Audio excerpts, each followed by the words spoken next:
So once you have the roller removed from the unit, you want to go ahead and lay it on a towel. That way you don't make too much of a mess. You're definitely going to need a heat gun or a torch in order to apply this traction sleeve. First thing you want to do is apply some contact cement. You can kind of work it in with a paper towel. Once you have that on, go ahead and put the sleeve over the roller.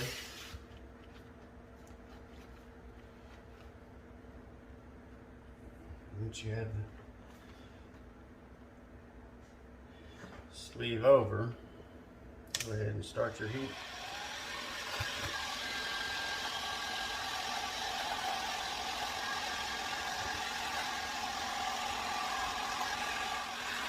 Make sure when applying heat, never leave the gun or the torch in one spot for too long.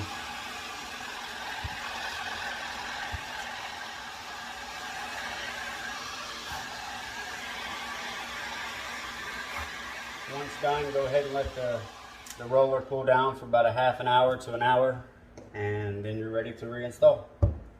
Thanks.